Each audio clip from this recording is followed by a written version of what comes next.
What is up, everybody? This is Lyle, no hippie trucking and transportation. What I wanted to talk about today was some of the navigation issues that myself and some other people at Prime are experiencing right now. But before we get to that, listen, I am at one of the best truck stops, like easily top 5 I've ever been to, maybe even higher than that. But I'm at a Roadies in Selling, Oklahoma. And this place here, look it up on Trucker Path, 4.9 out of 5 stars. Has a drive-through Sonic. You know, I was almost tempted to go through there. It's almost like a big Quick Trip. It's listed as 120 spots, but it's gotta be at least 200 spots. And then on top of those 200 spots, if you needed it, you could probably creatively park more trucks here than you could get at a Love's in general. So definitely one of the best truck stops I've been to. I mean, space is so wide, it's actually hard to back into, because you're like, man, am I straddling a line or something over here? Because they're that wide. But let's talk about these navigation issues. And not so much the navigation issues as much as the response to the navigation issues. So, you know, I belong to some Prime Facebook groups and all this kind of stuff. And, you know, they bring it up in the meeting and things like that. And the question would be, you know, when's navigation going to come back up? Or what's a good GPS to use? And, you know, and then you always get these guys that say, well, all you need is an atlas. You know what? You're the fucking problem with the trucking industry and it not moving forward. I'm not saying that it's not good to have an atlas. Shoot, I got 2. I got the big book, and then I got one that's on my tablet that I could zoom in even better than a traditional atlas. So I'm not saying it's not needed, but if you're one of those people saying all you need is an atlas, you're the reason the trucking industry is allowing itself to fall behind everybody else in the civilized world. You know what I'm saying? All you need is an atlas. That shit is so Amish. You know what I'm saying? I mean, if it was people like that back in the days, we wouldn't even have cars right now. They'd be like, you know what? All you need is a horse. You don't need no car. What if the car breaks down? Anyway, I'm just going to kind of tell you a little bit of a story, because you know what? The trucking industry, if it was any other industry, it would have already been ran over by now. So check this out. And I've always said, you know what? There's really no reason to have navigation issues. And, you know, I got multiple GPSs. I got the Rand McNally tablet. I got the Garmin. I got one built into the Peterbilt. And then I even got the, you know, the Navigo, which we're having issues with. You know, so it's not like I'm not going to get there. But the fact that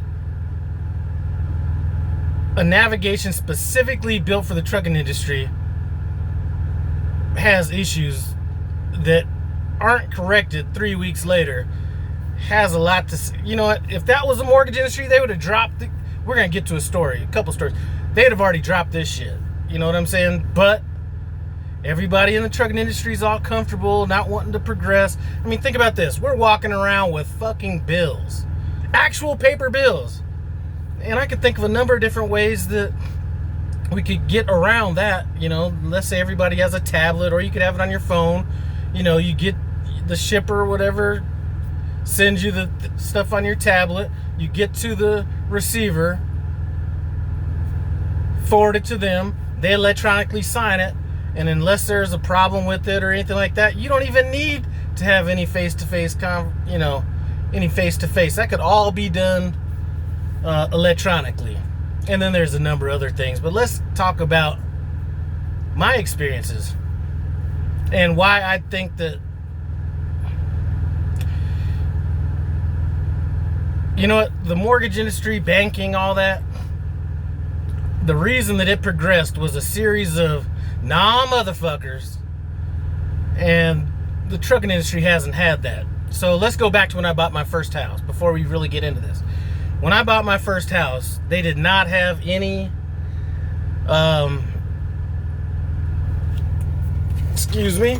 they didn't have any online stuff, anything like that. So you had to go down to the realtor's office, then they went through this big-ass MLS book about that thick, and they'd flip pages, and then you tell them the ones you want to go see, stuff like that. You know, a lot of realtors preferred that method because they felt like going to something more digital was going to have a client need them less than they would before. And those realtors that felt that way, they ended up getting ran over. I don't know the specifics of that, but let's talk about something I do know about. When I first got in the mortgage business, I used to actually take applications by hand. You do everything. You do all your math by hand, all your debt to income calculations, all that kind of stuff. You do that by hand.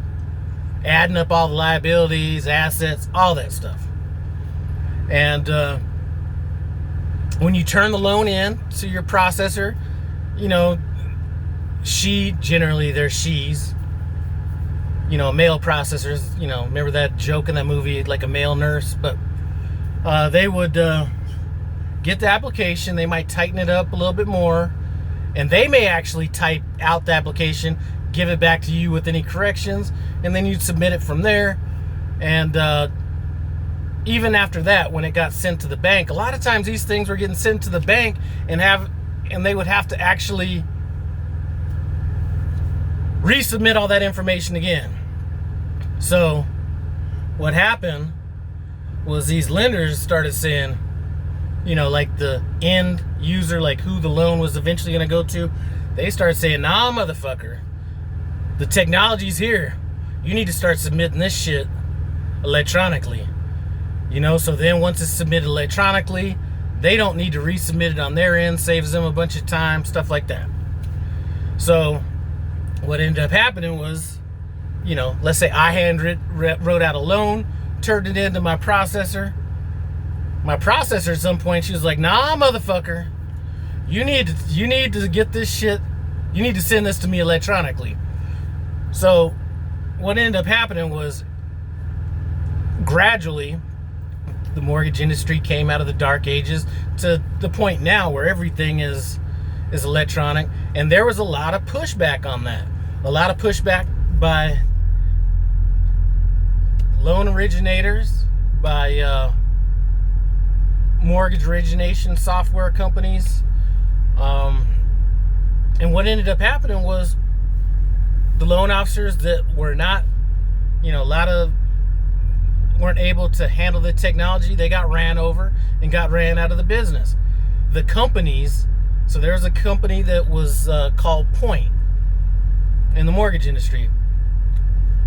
A lot of mortgage lenders, I mean, at least 50% of the mortgage lenders I knew at one point used this software. Well, when all the new mortgage regulations came out, let's say around 2007, 2008, something like that, there was new compliance things that need to be handled.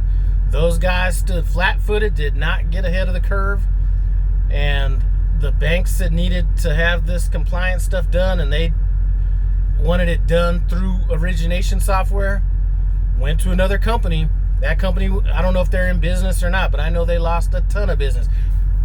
So in the mortgage industry or banking, finance, whatever, if you are not keeping up with the times, you are getting ran over. And like OmniTrax or Qualcomm or whatever this is, Please stay to command. This would have already been ran over. I didn't get that. Please stay to command. Because this right here is like 1970s software, something like that. There's really nothing about this that speaks the 2020s or anything like that. Would you like to continue? No. So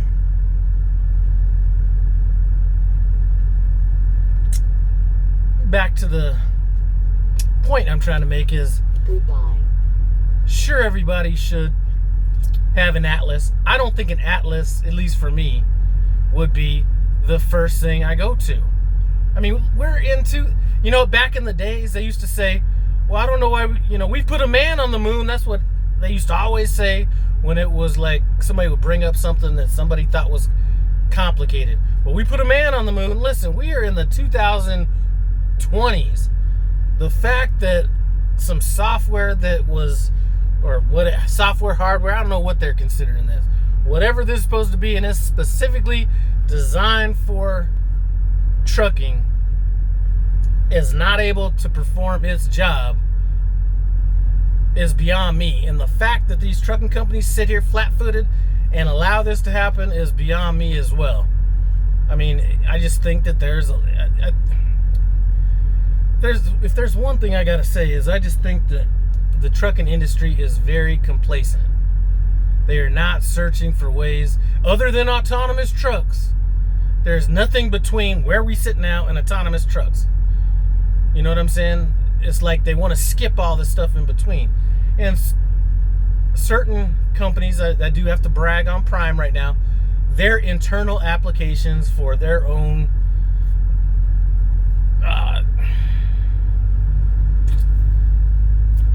Jesus Christ, why can I not remember what this thing is called?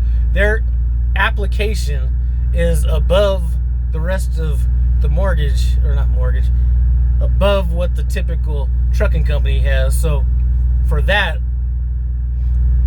I'm grateful. There's some things that I could see that could be done on, could be enhanced on that.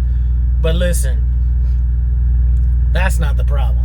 The problem is the trucking industry as a whole. And at some point, we're going to get there. It's just a matter of how long it's going to take to actually get there. I would have thought that I would have thought before I even stepped into this industry that we would have been past this. I mean, when they first handed me paper bills, I was like, that's so 70s. You know what I'm saying? Or 80s, whatever. Anyway, don't bring up these damn atlases. Like I said, an atlas is a tool. You know what an atlas is like? An atlas is like that farmer that keeps that spare truck spare horse in the barn just in case his, work truck goes out. He can go plow the fields with the horse or something like that. And I don't even know how many of those guys are around here. And the worst part about this whole atlas thing is the people that bring up the atlas, they act like nobody knows how to read an atlas, like they're breaking down perturbation calculus or something like that. You know what I'm saying? They're just so proud of that. You know what I'm saying? But anyway, and I'm 52. Listen, I came out before GPS was used other than like in military type stuff and stuff like that. So I've been around since it was like, before you even went on Google Maps and wrote down the address, or printed them out or whatever. I mean, I go back to like, when you used to, as a matter of fact, I remember when I moved to Colorado from California. Went down to the gas station, got me one of them fold out maps, highlighted my, route on that, and was on my way. But the fact that we don't have even real-time GPS on this little thing right here makes no sense to me. If they could have it on like these other car applications like Waze, Google Maps, stuff like that, I do not see a reason why a truck, like your job is to move freight. You know what I'm saying? And this company or whoever is putting out all this stuff does not even have that as an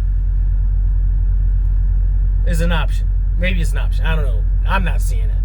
So maybe they have it and we just don't have it. I don't know. But just behind the times. Anyway, just picked up a load, headed out to West Virginia and Virginia. So I'm going to be running to the hills like I'm Iron Maiden. And just figured I'd stop here. I had about an hour, 30 minutes left on my clock. But I was like, you know what? I only got 1,000 more miles to go. 2 days in a wake up to get there. Let me just shut it down. Start early tonight because I'm going to be driving more nights than David Hasselhoff here in a little bit. But that's an update on me. I do appreciate you guys stopping by No Hippie Truck and Transportation for that rant. I know I'm going to get some thumbs down from some super truckers out there acting like this damn Atlas is like the end all be all. I broke mine out one time. I didn't necessarily, well, I probably needed it at that time. It was at the infancy of my trucking career, and I was like in a predicament with some road closures and things like that. So I know I'm gonna get a little bit of hate on that, but hey, I gotta call out the Amish when I see them. Thanks for stopping by No Hippie Trucking and Transportation. Appreciate it. Comment, subscribe, and I'm out.